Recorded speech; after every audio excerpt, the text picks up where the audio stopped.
டிட்வா புயல் காரணமாக சென்னை திருவான்மையூர் பகுதியிலும் கடல் சீற்றத்துடன் காணப்படுகிறது.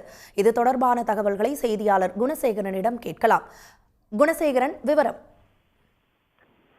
டிட்வா புயலின் காரணமாக சென்னையில் இருக்கக்கூடிய பல்வேறு கடற்கரை பகுதிகளிலும் இருக்கக்கூடிய கடல் சீற்றத்தோடு காணப்பட்டு வருகிறது. நாம் பார்க்கக்கூடிய இந்த காட்சி சென்னை திருவான்மியில் இருக்கக்கூடிய கடற்கரை பகுதி. இந்த கடற்கரை பகுதியில் வழக்கத்திற்கும் மாறாக இன்றைய தினம் இந்த டிட்வா புயலின் எதிரொலியின் காரணமாக 3 முதல் 5 அடிக்கு மேலாக இந்த கடலினுடைய அலை என்பது மேலெழும்பி இருக்கக்கூடிய ஒரு சீற்றத்தோடு இருக்கக்கூடிய அந்த காட்சிகளை பார்க்க முடிகிறது.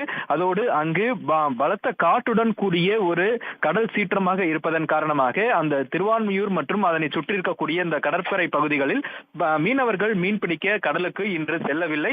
அதே போன்று இந்த டிட்வா புயல் இன்று நள்ளிரவு முதலாக மேலும் மேலும் அதிகரிக்க கரையை தொடுவதற்குண்டான அந்த காற்றின் வேகமும் அதிகரிக்கக்கூடிய ஒரு நிலையில் இருப்பதனால் இன்று இரவு முதல் நாளை காலைக்குள்ளாக இந்த கடல் சீற்றத்தினுடைய அந்த வேகமும் அதே போன்று அந்த பகுதியில் வீசக்கூடிய அந்த காற்றினுடைய வேகமும் அதிகரிப்பதற்குண்டான வாய்ப்புகள் அதிகமாக இருப்பதாகவும் தெரிய வருகிறது.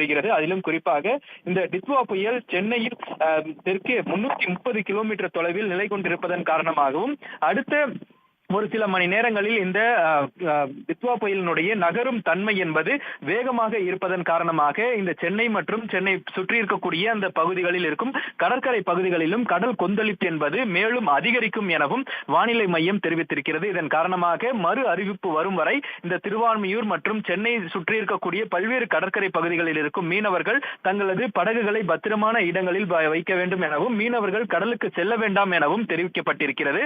அதே போன்று அந்த பகுதியில் பலத்த காற்றும் வீசி வருவதன் காரணமாக அந்த பகுதிகள் நிறுத்தி வைக்கப்பட்டிருக்கக்கூடிய அந்த படகுகளும் பாதுகாப்பான மேடான இடங்களுக்கு நிறுத்தி வைக்கப்பட்டிருக்கிறது. விவரங்களுக்கு நன்றி குணசேகரன். உடனுக்குடன் செய்திகளை தெரிந்து கொள்ள சன் நியூஸ் பெல் ஐகானை கிளிக் பண்ணுங்க.